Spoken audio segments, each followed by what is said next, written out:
Once again, I'm glad to be with you. I'm Father Terence Curley, and this is program number 3. And the title of the program is The Necessity of Funerals. I believe this is very important for us in our culture to take a look for a few moments about the funeral, and it's very consistent with everything we've done so far. What we've talked about is the importance of finding meaning and finding hope and completing our story in many ways and telling our story to others. And certainly the experience of death is painful in itself, but so painful that very often in our society, people run away from it. They run away from it for a number of reasons. They run away from it because of just living in one dimension and not being caught up in the ultimacy of life. They run away from it because they feel that, well, the way we do funerals isn't meaningful. And that doesn't tie in with the ritual. It ties in more with the customs in our country as to how we actually treat the death of a person. And the high cost of funerals and all of that has made everything pretty complex. And people find that, especially now in light of cremation, that there are alternate forms of burial. How does this speak to us as Christians? And how does this speak to us about the necessity of funerals? Well, the funeral itself as a ritual sets the tone for the way we go through grief. It sets the tone for our bereavement. It helps us to realize what is meaningful. Traditionally, we think of the funeral as a rite of passage, a rite of separation. And most anthropologists would talk about it that way, that we really go through a separation, and it's a closure, it's a change. But the thinking has evolved on that as well. Yes, there is a relinquishing of a physical presence, but at the same time, there is a deepening of a communion, and we've talked so much about that, a deepening of a communion with a continual bond. And that bonding is not severed, because we believe that when we lose someone that we love, we have to redefine our relationship. Certainly we realize that now we have a spiritual relationship. And that's why our consciousness at the time of a loss is so very important as to the decisions that we make and how we really remember those who have gone before us in faith. Remembering is so very important, and remembering tells us so much about how we make a person present to us. And as I said before, we've learned so much more from the bereaved, from people who grieve, so much more that we've actually changed the model. Changed the model from detaching and saying separation. Relinquishing is a better word. Relinquishing certain things, but always keeping in mind that they are present to us. Very often when I celebrate the Vigil, whether it's in a funeral home or certainly in the church, I ask the people to think about the person who died. And in thinking about them, I ask them to realize that they're more present to us in death than they are at any other time. Now, I look out and I see some perplexed looks. People say, well, how can the priest be saying that they're more present to us at this time than any other?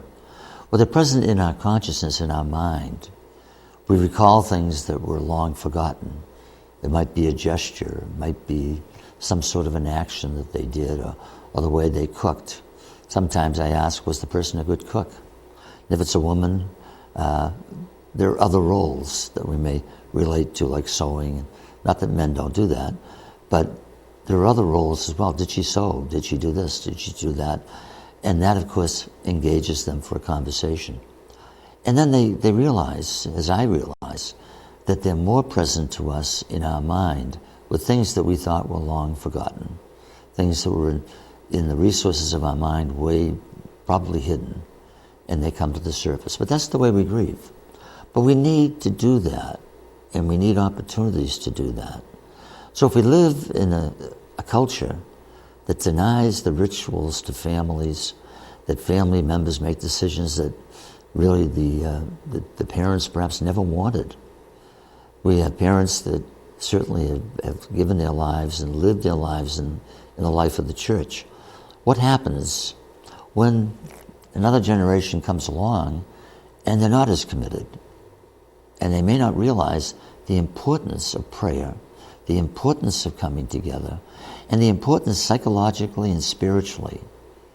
A healthy, holy way of living is to actually express ourselves through rituals. The rituals communicate so very much, and they are necessary for healing. They are necessary to maintain that connection. Because if we realize, as we celebrate the liturgy, especially the funeral liturgies that we have in the new order of Christian funerals, especially that, there is a whole underlying platform, structure, foundation that is necessary for our culture, and one that we don't always adhere to. We don't always realize the importance of it. We don't always focus on what's really important. We focus on the material things. And that's why the American way of death, the American way of doing things, has to be looked at, especially in light of everything we've talked about so far, especially in light of the fact that we're more spiritual than we are physical beings, especially in light of the fact that we believe that the material things are not what really guide us. Especially that's evident in our ritual. At the Vigil Mass, at the Vigil itself, we hear, "Only your good deeds go with you." And that's the spiritual reality. And that's a reality for all of us. So the importance in the new order of Christian funerals, the importance of families coming together and making the decisions that are important, the decisions that their parents want.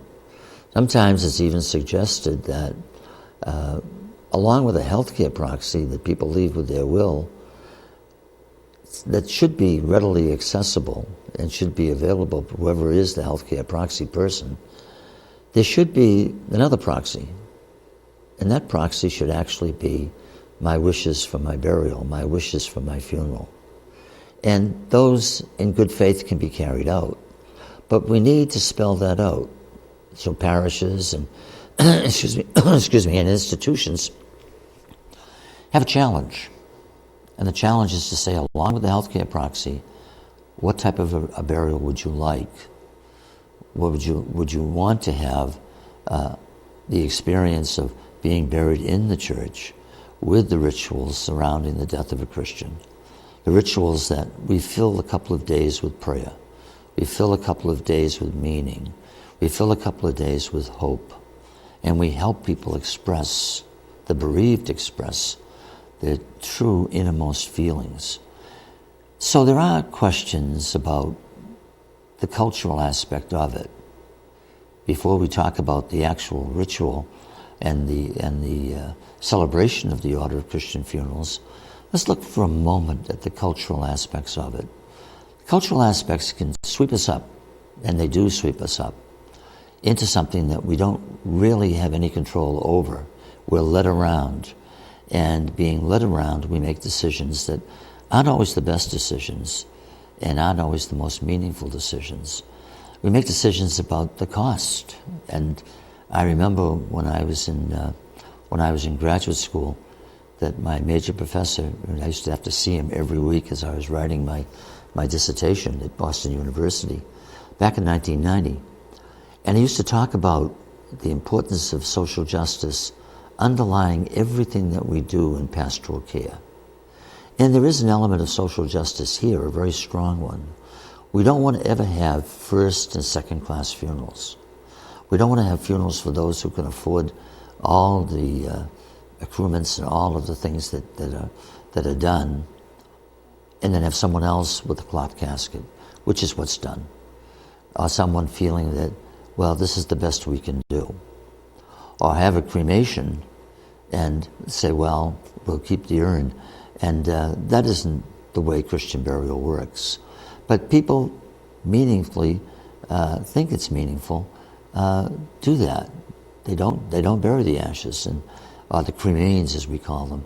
And that, of course, takes away from the wonderful sign value of resurrection and of locating our loved ones' remains, their real place is in the kingdom of heaven that continues to connect with us, but locating a sacred spot, a sacred place. Back in 1993, when you write your dissertation, it's pretty technical, and no one really wants to publish it because you have to rewrite it and make it more understandable and something that can help and more practical. So what we're really talking about here is a practical Christianity, not something that's esoteric or removed or not something that we can relate to, but trying to relate it always to the needs of the people. Interestingly enough, before I talk about a book I wrote back in 1993, which is a spin-off from my dissertation, the title of my dissertation at Boston University in 1989, I received a doctorate in 1990, but in 1989, I wrote my dissertation. It was on the New Order of Christian Funerals, 1989, and the needs of the bereaved in a Roman Catholic parish. Kind of a technical title, but an important title because it focused me on the needs of the bereaved. And those needs are changing in our understanding about how people grieve. And I think I'd even make some changes. I don't have to make a lot of changes in what I wrote because I focused then on the order itself, and I focused on how people responded to what it meant. And that's what we're talking about in terms of grief. Not detaching, but what does this mean for you? How did this help you to change your worldview? How did this help you to actually tell your story? How did this help you to help others and to look forward, have a vision of the kingdom of heaven, look forward to the hopes of a heavenly reunion? How did this help you? Do we want to do that? And do families want to do that to each other? They do, and they should. But to just fall in with the culture and say, well, we're just going to go along with the usual ways of burial without a ritual is a terrible mistake. So I wrote this book called Console One Another. It's out of print now because I have another book that I rewrote, which is called From This, called Peace Beyond Understanding. I'll talk about that in a moment. Console One Another did very well. It was with Sheed and Ward, and they're not around anymore. But I wrote in the afterword something that I thought was very important for our understanding about burial and about funerals. And it's called The New Ritual and the Same Practices. All right? And I think there's one paragraph I just want to read to you that I think will help, and then I'll mention one other thing that's important as well. The Order of Christian Funerals has a pastoral vision which puts the liturgical celebration at odds with the materialistic attitudes of funerals. The ritual raises the question of responsibility for the preparation and celebration of the funeral. The new ritual stresses the parish as the primary minister to the bereaved. And that's what's important, is if we get caught up in the material and we get caught up in the externals, then we're going to miss what really is important. And that happens all the time. And it happens because of the high costs, and there's a social justice question here. Why does it have to be the way it is? Why do we even have viewings? We don't really have to have it. There's no real psychology that says acceptance comes along because we see a loved one in death. As I talked in the last video I did, the one before this one, we talked about the whole idea of Ruth Davis Konigsberg, criticism of that, in saying that the reason why people are kept for 2 or 3 days and the rationale behind it was to create a memory image. That's what the funerals say, the funeral industry says. But it isn't a funeral image that we want. It isn't that type of a memory image that we want. And so I think it can be very counterproductive, and it can work against us rather than work for us in finding meaning and finding hope. Robert Hovde, one of the leading liturgists of our day, talks about choosing a coffin, choosing a casket. And that's something that we have to look at as well. I want to read you what he said. He said, the container for the dead body of a believer should be honestly that, and beautiful as simple and well-crafted things are beautiful. Liturgical books of the church tell that any kind of pomp or display should be avoided. The dead body is the sign of the person, is what demands honor and reverence, not the coffin. So sometimes everything is sort of focused on how do things look, how do they appear. And I'm standing there and you're standing there with loved ones, and it's as if they're on a couch and everyone's coming in. I think it's changing. I see more of that now. Certainly with cremation it's changing. And certainly with other forms of ways of appreciating the funeral, it's changing. It's changing because people are saying, that isn't how I find meaning. That isn't something I want to go through. And as a church, we don't say you have to go through that at all. What we're saying is, we're here to provide a ritual to help you to connect with them in eternity and to express the best possible expression of meaning that you can give to your loved ones. That's the idea, that's the vision, non-materialistic vision of the Order of Christian Funerals. This instruction has to get out there, even more so. Even though it's been so many years since 1989 when the ritual was promulgated, even though the catechesis has to still take effect. We still have to instruct our parishes, instruct our bereavement committees, instruct our parish councils to dialogue with all of those who are concerned at the death of a Christian. That includes our families, our friends, and certainly the funeral industry as well, the funeral directors. Dialogue about what's the most meaningful thing for this family. Not what's the most expensive, what's the most meaningful. And what really will help them in their sense of redefining their relationship and finding a new image and a new way of relating. There isn't any real closure at death. We've always talked about closure. Well, it's been confused with relinquishing. And closure means that it's over and now you move on to something else. And everything I've said so far in this DVD, and certainly previously and when I talk to my students as well, is not about closure. It's about finding meaning. It's about realizing that those who we love continue in a relationship and faith with us. And that relationship and faith is what really matters. The funeral, to understand it, is a rite of passage in that sense that as baptism is a rite of passage, it's a change, it's a transformation, it's crossing over a threshold. That's true. That's why in the very beginning of the liturgy we actually greet the mourners with the casket or with the cremains at the entrance of the church, because we're going to cross over. They're going to cross over that threshold. That threshold that they first were carried over before in their life at the time of baptism. They were carried into the church surrounded by the family as it was then, their family, their friends, and gathered together around the font and gathered together to be reborn. St. Paul sets the tone for that. St. Paul tells us, are you not aware that we who were baptized into Christ Jesus? What a wonderful penetrating question Paul gives us. And then he goes on and tells us, as we were baptized, he's explaining it to us, so too we were baptized into his death, but we were also baptized into his resurrection.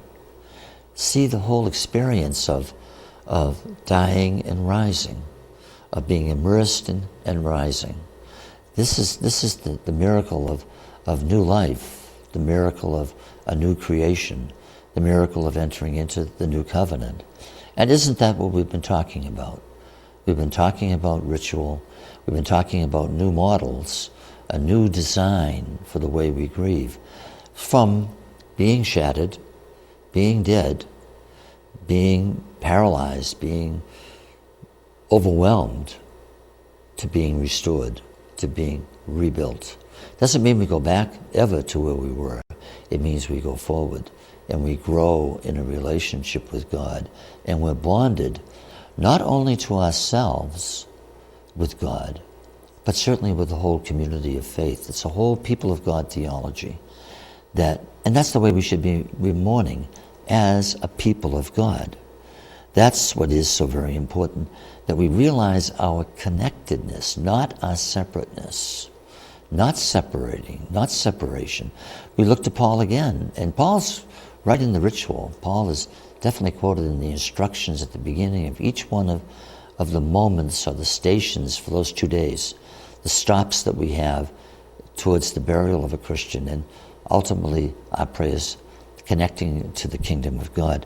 Paul tells us in Romans, I think it is, that when one member of the body suffers, we all do.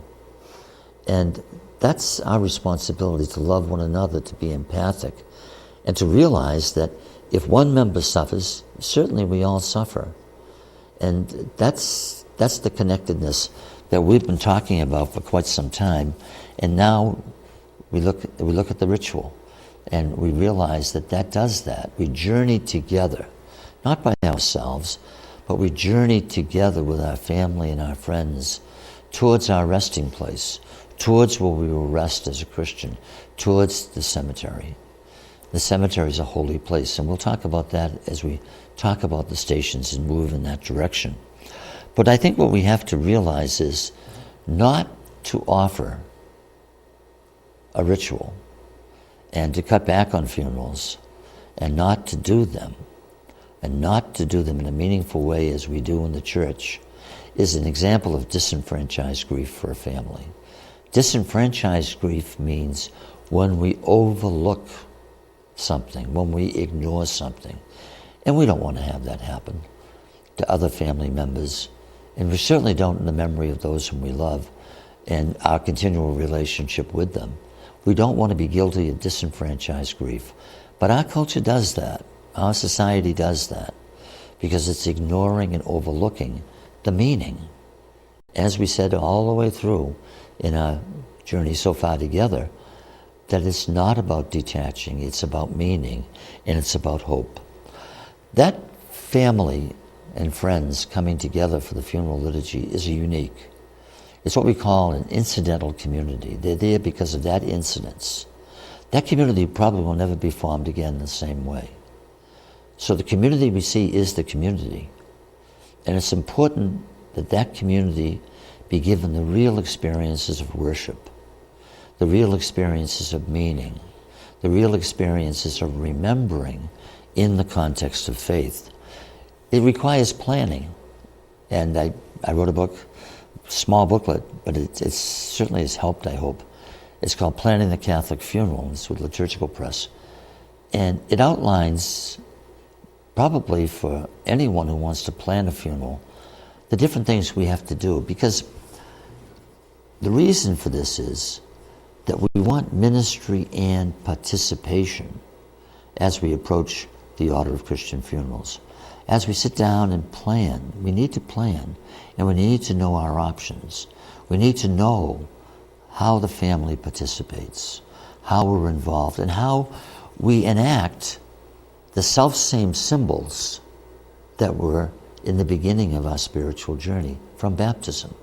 In other words, we want to familiarize and let the family know that as we put the pall on the casket, it's recalling our baptismal gown. We want them to realize, as the holy water is given over the body or the cremains, that's a holy place, a holy water, and that recalls the waters of baptism. And the candles. The candle, certainly the Paschal candle, is so self-explanatory that we've died and risen with Christ. And that's the symbol as well. The music, the liturgies, the word, the supper narrative, the Eucharistic celebration, All of that is recognizing our real identity in the breaking of the bread. And in realizing our true identity in the breaking of the bread, we celebrate what really is important. There is an allowance for funeral liturgies outside of Mass, and the prayers that we do at that particular part of the liturgy are all there. It's recommended that the liturgy take place, the funeral liturgy take place within the Eucharist, but that's developed down through time. It is an option. Sometimes if I do a funeral liturgy outside of Mass, I always meet with the family and talk to them. We always have to do that. We want to do that, because ministry is being present with people. So when I meet with them, I say to them, we have to have a Mass. I'll offer a Mass, and I think it's so important that you come together for a Mass as well, perhaps at a later date. Never know the circumstances. Maybe there are pastoral reasons why the funeral liturgy outside of Mass is offered. It may be that there's sickness in the family, it may be extreme age, and all of her friends or his friends can't come. It may be they get there and it's difficult, they can only go for a short time. There's lots of reasons why, long distances. There's loads of reasons why we have this, that option that's allowed by the ritual. But the ideal, of course, is always to celebrate in the breaking of the bread, because that's our true identity. So all of the options are here, the music options, the readings. All you need to do, and I tell my students who end up being pastoral associates, my students will be lay ecclesial ministers, and that ties in with baptism as well. I teach it at St. John's Seminary. I teach in the Institute, and it's for lay formation. And in their training and in their formation, they're going to be the ones who are going to help people to plan. So they're lay ecclesial ministers by virtue of their baptism. And all of us, the most radical thing that happened to any of us is that we died and rose in Christ in baptism. Everything else, sacramentally, is making that more explicit. The fact that we are a Christian first, before we're really anything else. There is very much a journey that we take with those who are suffering a loss of a loved one. The journey really moves us on different stops and starts throughout a couple of days usually. It starts with more or less a critical phase in pastoral care. When we first meet with the family, it could be in a nursing home, or it could be in a hospital, and it could be at the death, or it could be at the funeral home. But at that time, there are special prayers for the gathering together in the presence of the body. And then the first liturgical action is the Vigil. And the Vigil is the time when we watch and wait for the Lord to return again in glory. The Vigil ideally is offered in the church. Ideally, we don't have to have a funeral parlor. That's not a liturgical place. What we have for the liturgical place certainly is the church itself. And that gathering in the presence of the Lord, that gathering together, makes all the difference. And so the Vigil is a time for offering that time. And then we also have the actual funeral Mass, and then, of course, the burial in a sacred place. And that burial is what brings to us the sense of being part of the household of faith. And in consecrated ground, in prayer, we wait for the Lord's return again in glory. And we wait for the resurrection on the last day. The updated version I promised to talk to you about ever so briefly is called Peace Beyond Understanding. And in this one, I actually move into other topics such as cremation and the Psalms and all of the ritual. But the title itself is a prayer, and we can end with that we pray for a peace that's beyond understanding. That's rooted in the ritual, and it's rooted in St. Paul. All of us pray that understanding, that meaning, will be given to us, and something even beyond that will take over and give us the peace of the Lord.